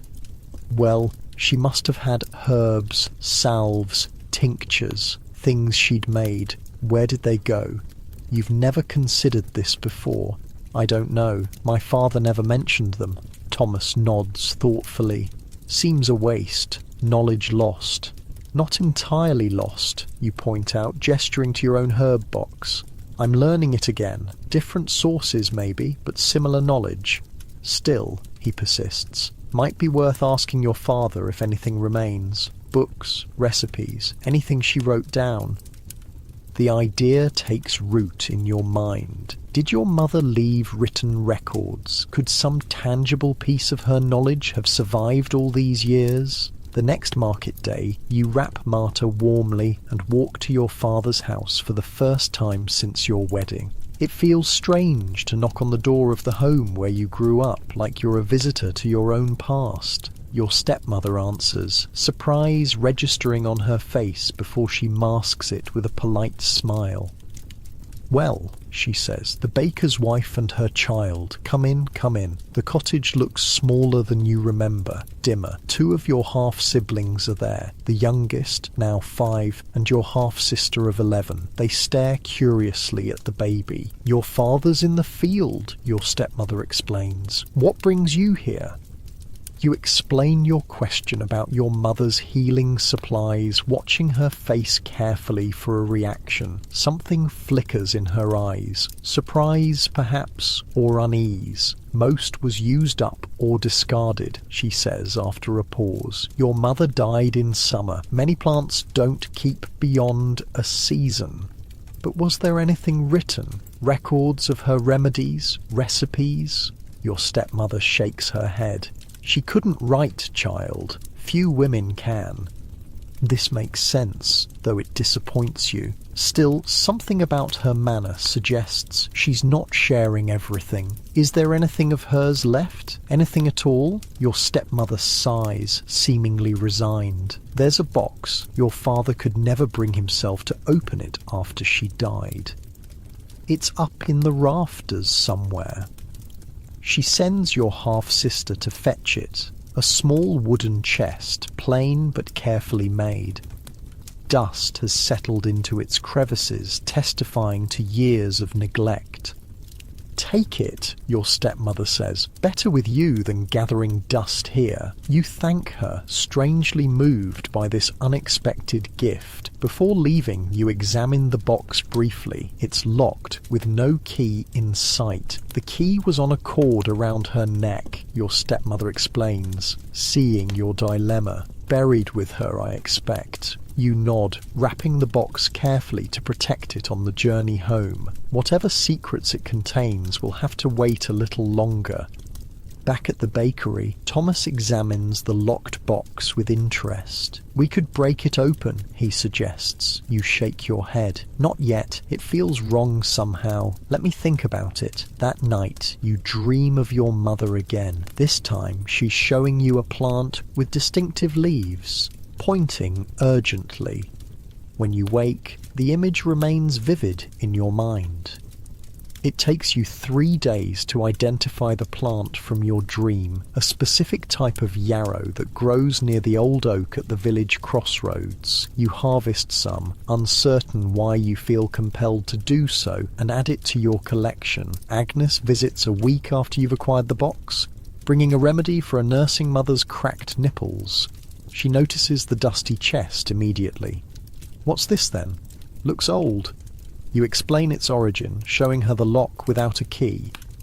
She examines it with professional interest. "Your mother's secrets, eh? Seems a shame to leave them locked away." "I don't want to break it," you admit. "It feels disrespectful." Agnes nods, understanding. "There are ways to open locks without breaking them. Let me see it properly." She turns the box in her hands, studying the lock mechanism with narrowed eyes. Then, to your astonishment, she removes a thin metal tool from her pouch and inserts it into the keyhole, wiggling it with practiced precision. There's a soft click and the lock springs open. "How did you... You begin, amazed. Agnes shrugs. "Midwives need many skills. Sometimes we arrive to find a house locked and a woman alone in labour inside." She doesn't elaborate further, simply hands you the now open box. "Your mother's legacy. I'll leave you to discover it privately." After she departs, you sit with the box on your lap, Marta sleeping peacefully in her cradle nearby. Your hands tremble slightly as you lift the lid. Inside, you find a small collection of carefully preserved items, a bundle of dried herbs tied with faded ribbon, a tiny stoppered bottle containing dark liquid, several smooth stones of different colours, and at the bottom, something unexpected, a folded piece of parchment.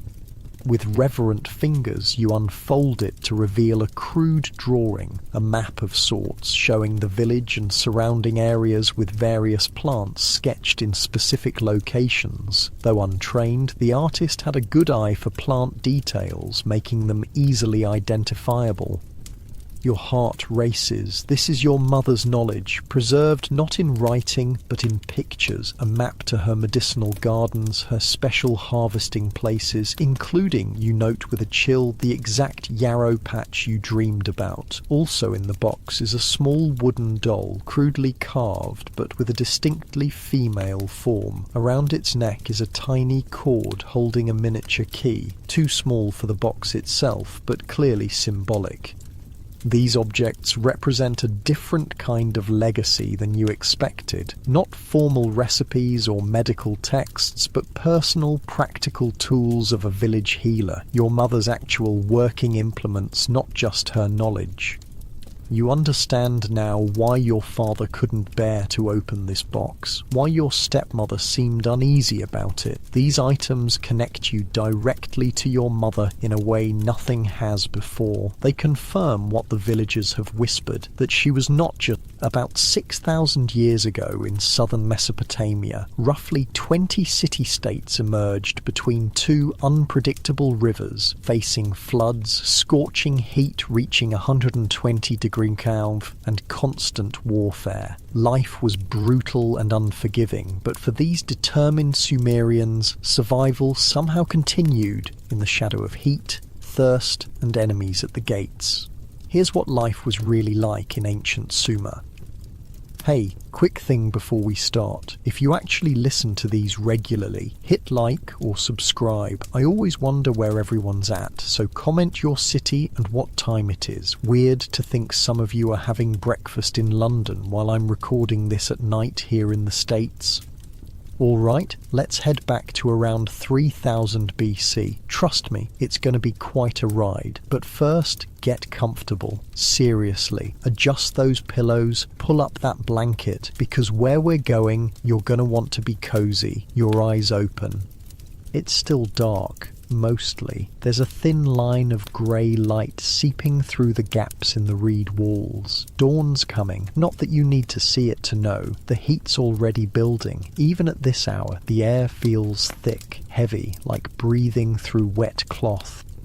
You're lying on a mat woven from reeds. Just reeds. That's it. No mattress, no padding, just dried plants arranged in a grid pattern that's left their imprint on your back. Every ridge, every knot, you can trace the pattern with your fingers without looking. You've been feeling it pressed into your skin for hours. The mat sits directly on the packed earth floor of your mud brick house. The floor's cool, or it was when you first lay down. By now your body heat's warmed the spot beneath you. In a few hours, when the sun's really up, this same floor will bake. The whole house will turn into an oven. Temperatures outside will climb past 110, sometimes 120, sometimes higher. But right now, in this brief window before dawn, it's almost bearable. Almost. Your throat's dry, really dry. That scratchy, sticky feeling where your tongue wants to peel away from the roof of your mouth. When did you last drink? Yesterday afternoon? The water ration from the communal well? Yeah, that was it. Water's complicated in Sumer. You're surrounded by it. The Tigris and Euphrates rivers are right there, but you can't just drink from them, not directly. The water needs to be carried, stored, sometimes boiled. The priests say the gods live in the water. The reality is simpler and grosser. Animals drink from those rivers. People wash in them. Bodies sometimes float downstream from the cities upriver. So you ration, you wait. You drink when the water's been properly collected and settled. Your stomach's doing that thing where it's not quite empty, but definitely not full either. Call it a 3 out of 10 on the hunger scale. Manageable, normal even. Yesterday you had barley porridge for breakfast. Basically barley grains boiled in water until they turned into mush. For the midday meal, a flatbread. 1. And onions. Lots of onions. Dinner was more barley, this time as a cake, with some beans mashed into it. Onions feature heavily in the Sumerian diet, like really heavily. If the smell doesn't hit you first thing in the morning, you're either sick or you've gone nose blind to it, which, let's be honest, you probably have. After a few years of onions with every meal, your nose just gives up trying to register it. Outside, you can hear the city waking up. Footsteps, voices, the scrape of tools against stone. Someone's already at the communal oven, baking the first batch of bread. You can smell it, that warm, yeasty scent cutting through the onion smell. It makes your stomach clench. Welcome to the land between two rivers. Welcome to Sumer, the world's first civilization. And yeah, you probably don't want to be here. Look, I know I said get comfortable in your bed, right? Well, that's because where you are right now, in this ancient Sumerian house, comfortable is not in the vocabulary. The Sumerian word for mattress doesn't exist. They've got words for reed mat, for leather sheet, for wool blanket, if you're rich. But mattress, the fluffy, cushioned thing you're lying on right now while listening to this? Nope. Not a thing. Your house is basically a box made of mud bricks, dried mud to be specific. The walls are about a foot thick, which helps with the heat during the day and the surprising cold at night. The roof? More mud brick, supported by wooden beams if you're lucky enough to have timber, or just more packed mud if you're not. There's a central courtyard. That's the heart of the house. It's open to the sky, which means light and air can come in, but it also means dust, heat, and during the brief rainy season, water. Everything in the house is built around that courtyard. Your sleeping room, the storage room, the kitchen area, they all open onto it. Most of the walls don't have windows, not real ones. Maybe some small openings near the ceiling to let hot air escape, but nothing you'd recognise as a window. Windows are a liability. They let in heat, dust, and more importantly, they let in people you don't want in your house. Thieves, animals, the occasional very determined rat. So it's dark in here. Even with dawn coming, it's dark. You sit up, slowly. Your back makes a series of small popping sounds as your spine realigns itself after a night on the reed mat. There's a specific ache between your shoulder blades that never really goes away. It's just there, part of life. Everyone has it. Even the rich people sleeping on their wooden bed frames with woven reed platforms and woolen padding have some version of it, though they'd never admit it. The air smells like dust and smoke and, yes, onions. There's also the underlying scent of the mud bricks themselves, that earthy clay smell that permeates everything. It's in your hair, your clothes, your skin. You could wash every day and it would still be there. Not that you wash every day. Water's too precious for that. In the corner, there's a clay jar. Water, your emergency supply. You're supposed to use it sparingly, but right now, with your throat feeling like sun-baked clay itself, sparingly seems negotiable. You reach for it. The clay is cool against your palms. You lift it, tilt it, and let a small amount of water pour into your mouth. Not enough to satisfy, just enough to coat your throat, to give your mouth something to work with. The water tastes like the jar, like minerals and clay and faintly metallic, better than nothing, way better than nothing. You set the jar down and stand. Your joints protest. Your feet find the packed earth floor still cool, and you take a moment to just exist, to breathe, to prepare yourself for what's coming. Because here's the thing about being a Sumerian in 3000 BC. Every single day is about survival. Not dramatic, movie-style survival with dinosaurs and explosions, just the grinding, relentless work of staying alive, finding water, finding food, avoiding disease, avoiding injury, avoiding the wrath of gods who seem perpetually angry about something. And today, like every day, starts with work.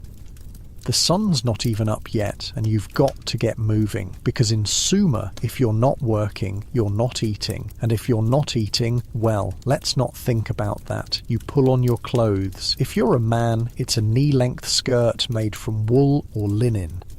If you're a woman, it's a longer dress, also wool or linen. Both are basically rectangles of fabric wrapped around your body and held in place with a belt or pin. No zippers, no buttons, just cloth and determination. The fabric's scratchy, rough. It's been washed in the river and beaten against rocks and dried in the sun so many times that it's more texture than textile, but it's what you have. It keeps the sun off your skin during the day and provides a thin layer of warmth during the surprisingly cold nights. You step out into the courtyard. The sky's lighter now, that pre-dawn grey that's not quite day but definitely not night anymore. The stars are fading. Above you the sky's huge, endless, without any light pollution, without any buildings taller than 2 stories. The sky in ancient Sumer is vast in a way that's hard to describe. It's like someone removed the ceiling of the world. Other people are emerging from their sleeping rooms. Your family, if you have one. Maybe your parents, your siblings, your spouse, your kids. Sumerian households are multi-generational. Everyone lives together. Everyone works together. Privacy is a concept that won't be invented for another few thousand years.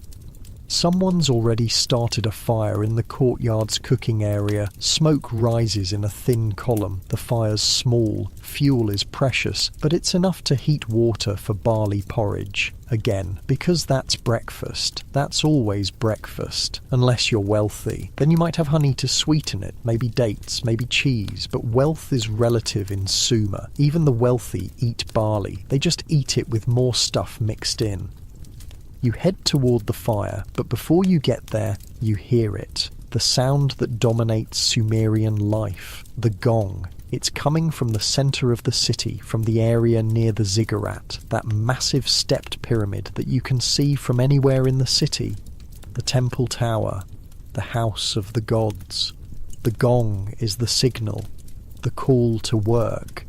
And in Sumer, work means the irrigation canals. Oh boy.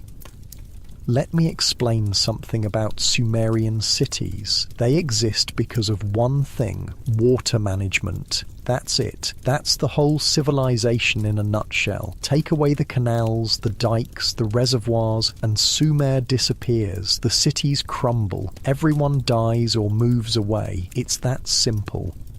The Tigris and Euphrates rivers flood every year. Unlike the Nile in Egypt, which floods predictably and gently, these rivers flood violently and randomly. One year, no flood. The next year, massive flooding that destroys everything. The rivers also change course sometimes, just deciding to flow in a completely different direction and leaving former cities stranded in the desert. So Sumerians built canals, lots of them, a network of waterways that crisscross the landscape, bringing water from the rivers to the fields, to the city, to the storage reservoirs. It's an engineering marvel. It's also a maintenance nightmare. Every single day, people need to work on the canals, clearing silt, reinforcing banks, checking for leaks, building new sections. It's back-breaking, relentless labour that never, ever ends. If you slack off, if you take a day off, the system starts to fail. And if the system fails, everyone dies. Not theoretically, actually dies. No water means no crops. No crops means no food. No food means starvation. So when the gong sounds, you go. You grab a tool, maybe a wooden shovel, maybe a basket for carrying dirt, maybe a hoe for breaking up dried mud, and you head toward the city gates. Other people are doing the same, hundreds of people, maybe thousands, depending on the size of your city. The streets of Sumer are narrow, maybe 6 feet wide. They're not paved, they're just packed earth, dusty in the dry season, muddy in the brief wet season. The houses press in on both sides, their mud brick walls creating a maze of passages that all eventually lead to the main thoroughfares. You pass a shrine. There's one on almost every corner, just a small alcove in a wall with a clay figurine of a god or goddess. Someone's already left an offering there, a piece of bread, a small cup of beer. The gods are always hungry, always thirsty. They need to be fed constantly or they get angry. And when gods get angry, bad things happen. Disease, floods, drought, war, all of it is because the gods are displeased. So you make offerings, you pray, you perform rituals, you do everything the priests tell you to do, and sometimes it works, sometimes the gods are appeased and life continues, sometimes it doesn't work and people die. That's just how it is. You reach the city gate. It's massive. Thick wooden doors reinforced with bronze bands. They're open now, letting workers stream out toward the fields and canals. Guards stand on either side, armed with spears and copper axes. They're there to protect the city from raiders, from rival cities, from anyone who might want to steal Sumer's most valuable resources: grain, livestock, and people.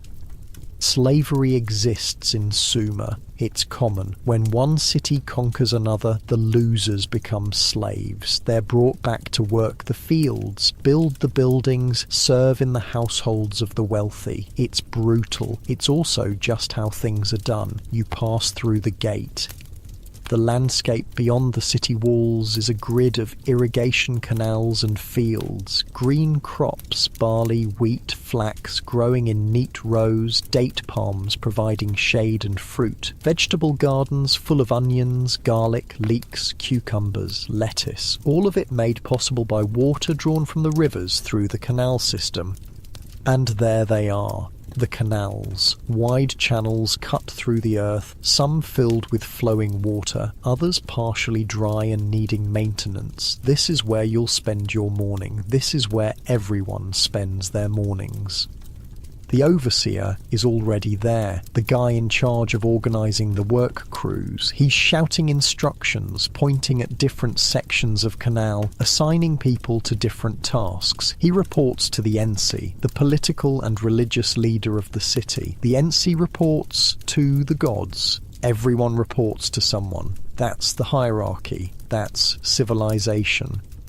You're assigned to a crew working on a section of canal that's been filling up with silt. The water's flowing, but slowly, too slowly. If it gets any slower, the fields beyond won't get enough water. The crops will suffer. People will go hungry. So you dig. The sun's up now, fully up. The heat's building fast. Within an hour, it's already uncomfortable. Within 2 hours, it's genuinely brutal. The sun beats down on your back, on your head, on every exposed bit of skin. You're sweating. Everyone's sweating. The air shimmers with heat. You scoop silt from the canal bottom, load it into a basket, carry it to the embankment, dump it, return for more. Scoop, load, carry, dump, return. Again and again. The silt's heavy, wet. It clings to your shovel, your hands, your feet. Your back aches, your shoulders scream. Your hands develop blisters on top of the calluses you already have. This is life in Sumer. This is civilization. The world's first cities, built on the backs of thousands of people doing this exact same work, day after day, year after year, generation after generation.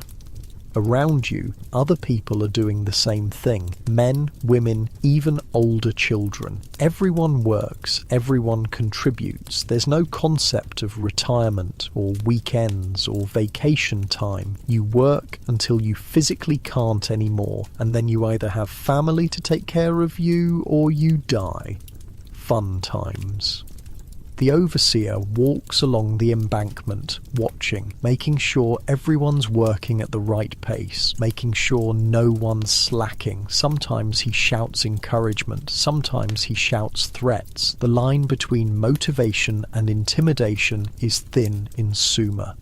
Someone starts singing. A work song. It's rhythmic, meant to keep everyone moving in sync, meant to make the work slightly less unbearable. Others join in. The melody's simple, repetitive. The lyrics are about the gods, about water, about the harvest, about hoping this year is better than last year. Hoping is big in Sumer. You keep digging, the sun keeps climbing, the heat keeps building, your water ration ran out an hour ago, your throat's dry again, your lips are cracking, the sweat's evaporating as fast as your body produces it, leaving salt crystals on your skin. Not like your comfy bed right now, right? Not like your climate-controlled room with the glass of water on your nightstand. Not like your full stomach and your soft pillow and your complete lack of need to dig a canal before breakfast. You're welcome for the perspective. By the time the morning work shift ends, signalled by another gong from the city, you've moved several tons of silt. Your entire body hurts. You're dehydrated, exhausted, and covered head to toe in mud, but the canal's flowing better. The water's reaching the fields. The crops will survive another day, and so will you. You trudge back to the city with the rest of the workers. The sun's at its peak now. The heat's peaked too. It's easily over 110 degrees, maybe 115, maybe 120. In this climate, in this time before weather stations and thermometers, you measure heat by how it feels. And right now, it feels like walking into an oven. The city walls loom ahead. Even in their shadow, it's hot. The mud bricks absorb heat during the day and radiate it back out. The whole city bakes. The streets shimmer with heat waves. Dogs lie in whatever shade they can find, panting. Even the rats move slowly. You make your way through the maze of streets back to your house. The smell of cooking fires mingles with the ever-present scent of onions, smoke, and humanity. Thousands of people living in close proximity. No sewage system beyond what you carry out to dump in designated areas. No running water beyond what you carry in. No garbage collection beyond what you handle yourself. The smells are intense, genuinely intense. If someone from the modern world were dropped into ancient Sumer, the smell would probably be the first thing that hit them. Not the heat, not the sight of the ziggurat, but the smell. Human waste, animal waste, rotting food, smoke, sweat, and, yes, onions. Lots and lots of onions. You reach your house. The courtyard feels like an oven. The air's thick and still. You head to the storage area where the communal water jug is kept. There's a ladle. You're allowed one ladle of water. You take it. It's warm from sitting in the heat, but it's wet. That's all that matters. The water hits your stomach and your body just absorbs it, gone in seconds. You want more. You're allowed more. You take another ladle. This time you force yourself to drink it slowly, to let it actually satisfy your thirst rather than just disappearing into the void of dehydration. Someone's preparing the midday meal. More barley, this time as flatbread. The dough's been mixed with water and salt, maybe a bit of fat if there's any available, and then slapped onto the side of the hot clay oven to bake. It comes out crispy and slightly charred. You eat it with onions, obviously. There's also beer. Yes, beer. The Sumerians invented beer. It's not like modern beer. No hops, so it's sweet rather than bitter. Thick, almost porridge-like, because they don't filter it. You drink it through a straw from a large ceramic jar to avoid the chunks. It's nutritious, filling, and mildly alcoholic. It's also safer than water because the brewing process kills bacteria. So yeah, beer for lunch, beer for dinner, beer most of the time. The goddess Ninkasi, whose name literally means lady who fills the mouth, is one of the more popular deities. She's the goddess of beer and brewing. People pray to her regularly, make offerings to her. Beer is serious business in Sumer. You sit in the shade of the courtyard, eat your bread, drink your beer through a reed straw, and try to cool down. It's not really working. The shade helps a bit, but the air's still oven hot. Your clothes are soaked with sweat, your skin's sticky with salt and dust.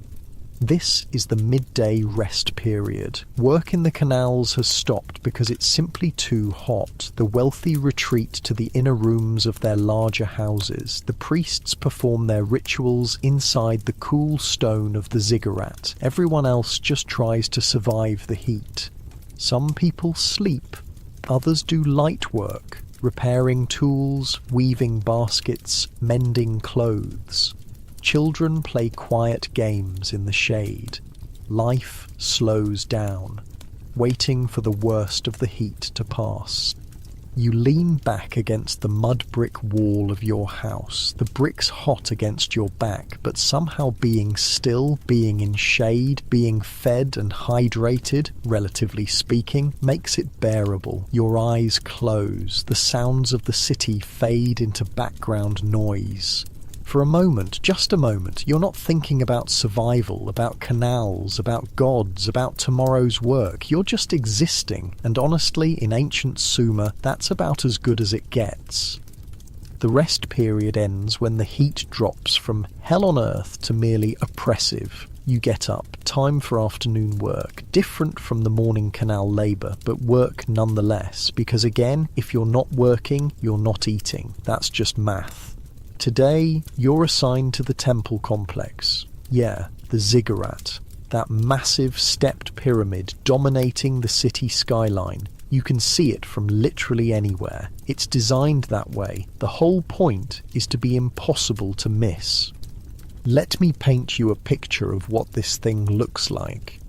Imagine a wedding cake. Now make it huge, like football field huge at the base. Stack smaller and smaller platforms on top of each other, maybe 5 or 6 levels total. Cover the whole thing in mud brick. Paint some levels white, some black, some red. Put a temple at the very top. Painted blue to look like the sky. Add stairs running up the sides. Now place it in the dead centre of the city so everyone has to look at it every single day. That's a ziggurat.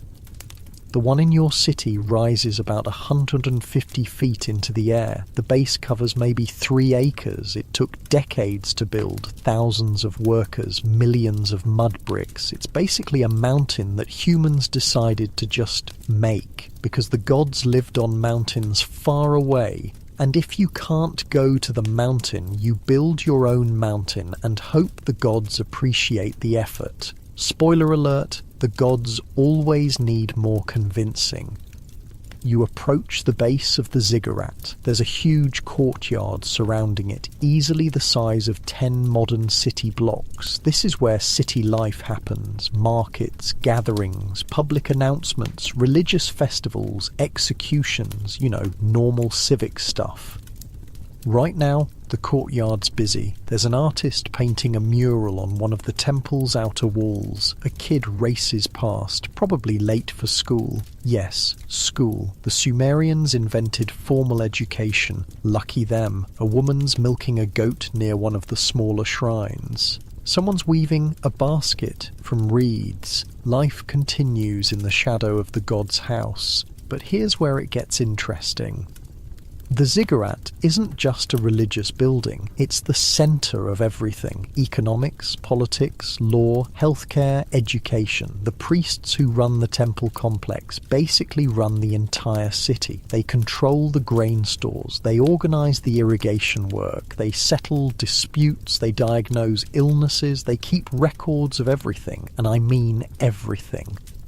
The Sumerians are obsessed with writing stuff down. They invented writing specifically to keep track of temple accounts. Who donated what grain? Who owes temple taxes? Who got how much beer ration? It's all recorded on clay tablets in cuneiform script. Thousands and thousands of tablets. Some of these ancient accountants were tracking every single sheep, every bag of barley, every jar of oil. It's basically ancient middle management, but with more gods and fewer staplers.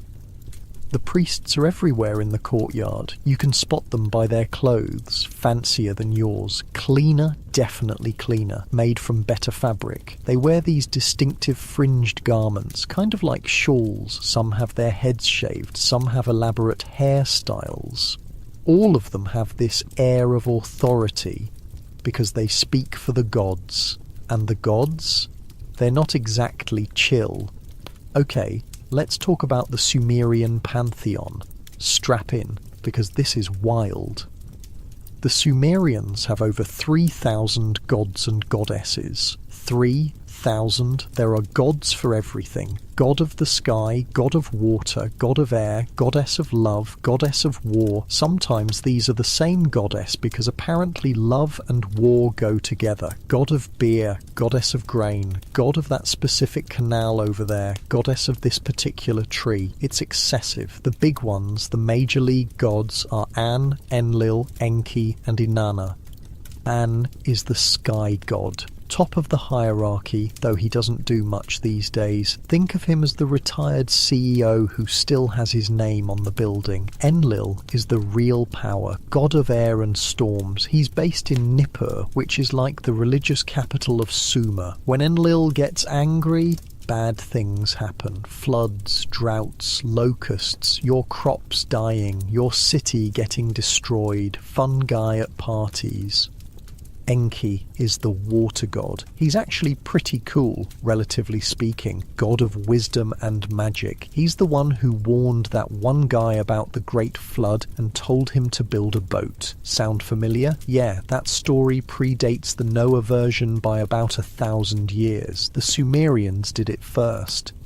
Inanna is the goddess of love, sex, fertility, and war, because nothing says romance like a good battle. She's based in Uruk and is basically the most dramatic deity in the pantheon. The myths about her are wild. She goes to the underworld, gets killed, comes back to life, sends her husband to hell as a substitute. It's a whole thing.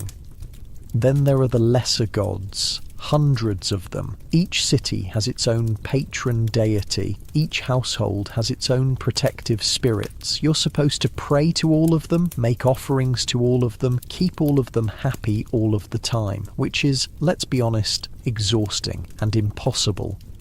But you try anyway, because the alternative is divine punishment, and that's not theoretical. When bad things happen, and bad things happen constantly, it's because you or someone in your city angered a god. Drought, you didn't sacrifice enough sheep. Flood, someone committed a sin, and the gods are collectively punishing everyone. Disease, the gods sent demons to afflict you. Everything is the gods' fault. Or rather, everything is your fault for not pleasing the gods properly.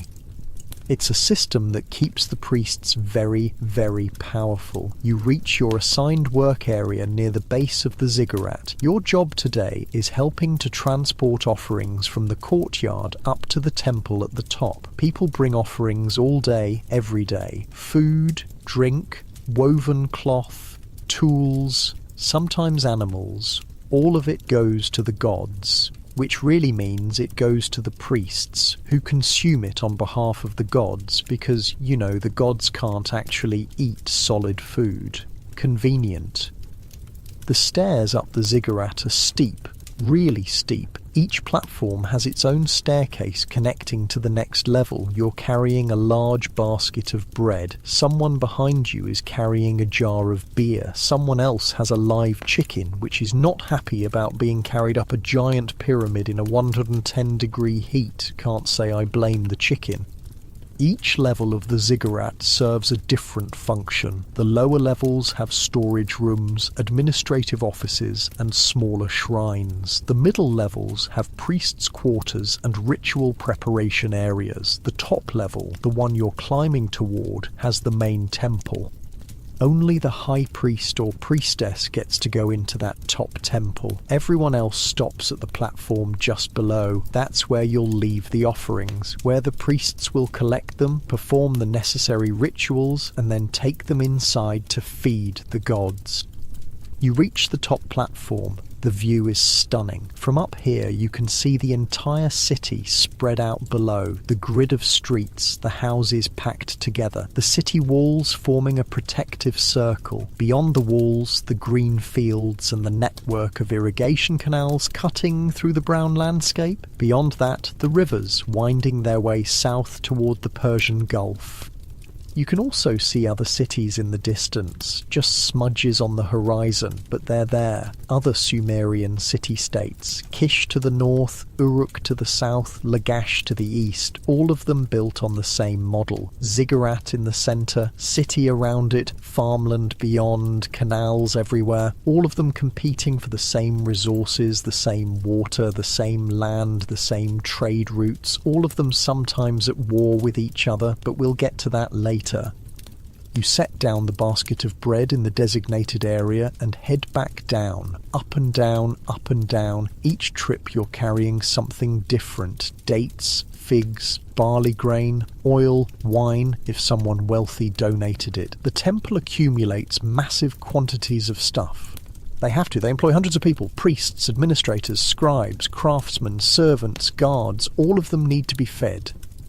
The temple is essentially a corporation, a very powerful, very wealthy corporation that also happens to commune with divine entities. On one of your trips down, you pass a group of student scribes sitting in the shade of the second platform. They're practicing their cuneiform on clay tablets. A teacher walks among them, correcting their work, occasionally smacking someone on the back of the head when they mess up. Sumerian education is not gentle. These kids, all boys from elite families, spend years learning to read and write. They memorize thousands of cuneiform signs. They practice writing on cheap clay tablets that can be smoothed over and reused. They learn mathematics, astronomy, religious texts, legal codes. It's brutal. There's this ancient text, basically a student's complaint letter, where he lists all the times he got beaten in a single day, for being late, for talking in class, for getting his writing wrong, for his handwriting being messy.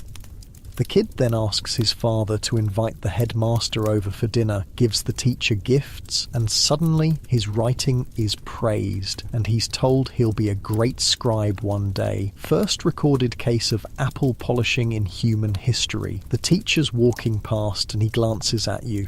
Not in a friendly way, more like the way you'd glance at a piece of furniture. You're not in his social class, you're labour, he's educated elite. The distance between you and him is enormous. Sumer has a clear social hierarchy. At the top, the Ensi and his family. The Ensi is the political and religious leader. His name literally means the one who divides the temple land, because all land belongs to the gods, and the Ensi manages it on their behalf. Just below the Ensi are the priests. They're the educated class. They can read and write. They understand astronomy and mathematics. They know the rituals. They interpret omens. They're also the doctors, by the way. When you get sick, you go to a priest. He'll diagnose you by examining your symptoms, maybe by reading signs from animal entrails, and then prescribe either herbal remedies or magical incantations, or both, usually both. Below the priests are the merchants and craftsmen, people with specialised skills, potters, metalworkers, weavers, jewellers. They're not wealthy, but they're comfortable. They own their workshops. They can afford decent houses. Then there are the farmers and labourers. That's you. That's most people. You work the land, maintain the canals, build the buildings, do the physical labour that keeps the city running. You get paid in rations, beer, bread, barley, sometimes dates or fish, just enough to survive. At the bottom are the slaves, people captured in war, criminals, or people who sold themselves into slavery to pay off debts. They have no rights. They're property. They work the worst jobs for no pay beyond basic food and shelter. And everyone, every single person in this hierarchy is terrified of the gods. You finish your transport work as the afternoon starts cooling. Well, cooling. It's still over 100 degrees, but at least it's not 120. Progress. The evening prayer ceremony is starting. A gong sounds from the top of the ziggurat. People start gathering in the courtyard. This happens every evening. A public ritual where the high priest offers the day's final sacrifices to the gods, prays for the city's prosperity, and updates everyone on any important news. You join the crowd, hundreds of people pressing into the courtyard. The air smells like humanity, sweat and smoke and onions, always the onions. The high priest appears on the top platform of the ziggurat. He's wearing his ceremonial robes, elaborate things with gold thread and precious stones. He raises his arms, the crowd quiets. He chants something in what might be an older form of Sumerian. You don't understand all the words, but you get the general idea. He's asking Enlil to bless the city, to provide water for the crops, to protect against enemies, to keep disease away, to make the harvest good, the usual requests. He sacrifices a lamb. Someone hands it to him. He performs the ritual, and the lamb becomes an offering to the gods. Its meat will be consumed by the priests, who will eat it on behalf of the gods, because that's how offerings work. Then he makes an announcement. The NC has declared that a new section of canal needs to be built. Work will begin next week. All able-bodied citizens will be required to participate. There will be extra beer rations. The crowd accepts this news with the enthusiasm of people who have no choice. More canal work. Great. But hey, extra beer. So there's that. The ceremony ends. People disperse. You head back toward your house through the maze of streets. The sun's setting now, painting the sky orange and red. The temperature's dropping fast. In a few hours, it'll actually be cold. Desert climates are like that. Extreme heat during the day, surprising cold at night. You pass a shrine to Inanna. Someone's left fresh flowers and a cup of beer. The flowers are already wilting in the heat. The beer's probably warm, but it's the thought that counts. The gods appreciate offerings, even sad ones, maybe especially sad ones, shows you're really trying. Near your house, there's a commotion. A small crowd has gathered.